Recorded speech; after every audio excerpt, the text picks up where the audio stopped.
And men are more attracted to a woman's appearance, her looks. And this is actually the question that I would like to start off with. What is the reason for these differences between men and women? Because according to the wisdom of Kabbalah, even though it says that the king's daughter is all glorious within,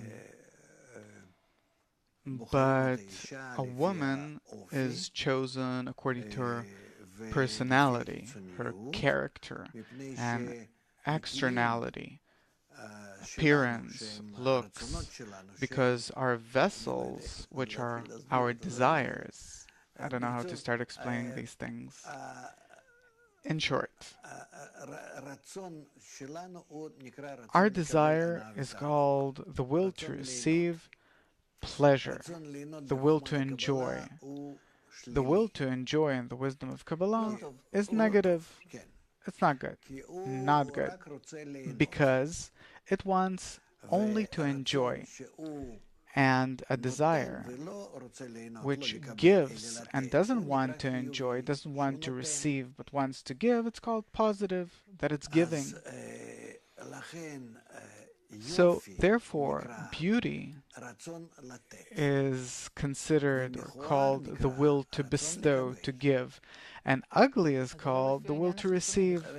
So it has nothing to do with appearance or looks. No, it does. Uh, Beautiful external appearance in the wisdom of Kabbalah, it means that the coarse desires to receive are covered for, those that the desires that want to receive, and there is a good, nice presentation of the desires to give, to bestow, and that's called beauty. So therefore, accordingly, a woman is considered beautiful or not beautiful according to the wisdom of Kabbalah. Therefore, according to truth, men are looking at women correctly. They look at women and they're looking for a beautiful woman. Only they don't understand what beautiful means. That beautiful, it's not how much lipstick she has on and perfume and everything. That if you take it off, then she's someone completely different. This is something we know. But, and it's not about the face, because the face changes throughout life. But the main thing is the extent of her giving.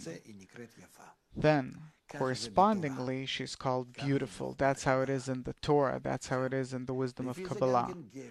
And also, a man, accordingly, is called a man in Hebrew, gevel, from the word hidgabrut, to overcome, that he's strong, that he can overcome his ego and work in favor of others.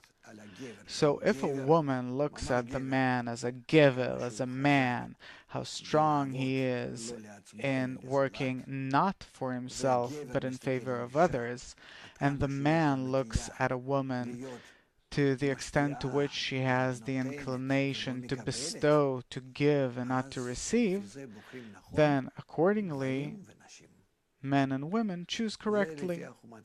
This, according to the wisdom of Kabbalah. Now, what does it have to do with us? We, in our world, we're in a corrupted state. And therefore, instead of looking for the internality of things, what does a beautiful woman mean? I'm looking for a beautiful woman according to her looks, her face, her body. And here I'd say that again, it very much depends, as we talked about it on previous show, that it truly depends on social norms, education, culture, different norms that I get from the media, and so on.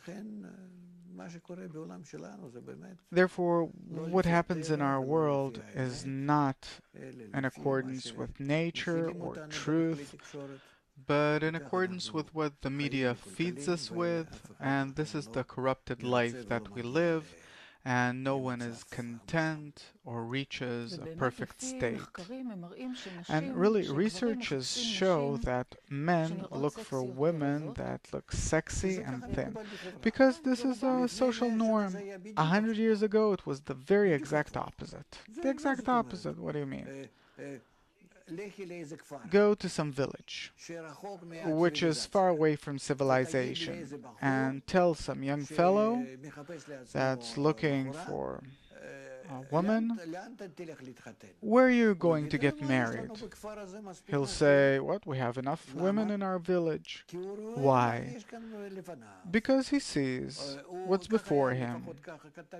At least that's how it always was. Or from a neighboring village that they meet with each other. But someone from the village, everyone's on the same level, same degree, everyone knows what has to be done.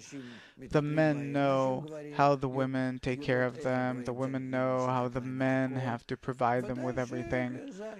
And of course, that's the best, most convenient thing. And there were no problems about it.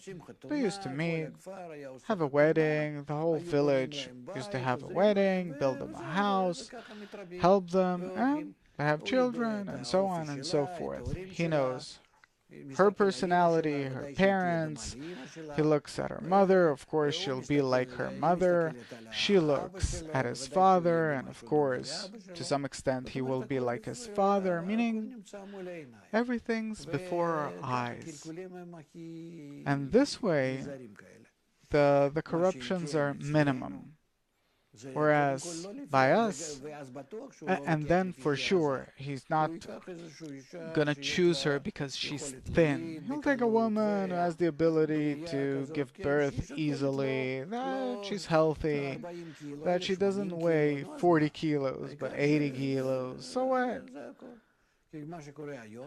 Because what happens today is they get married, afterwards she puts on weight, he dumps her 10 years later or less because it no longer meets the standards, he doesn't change, she does, and so on and so forth.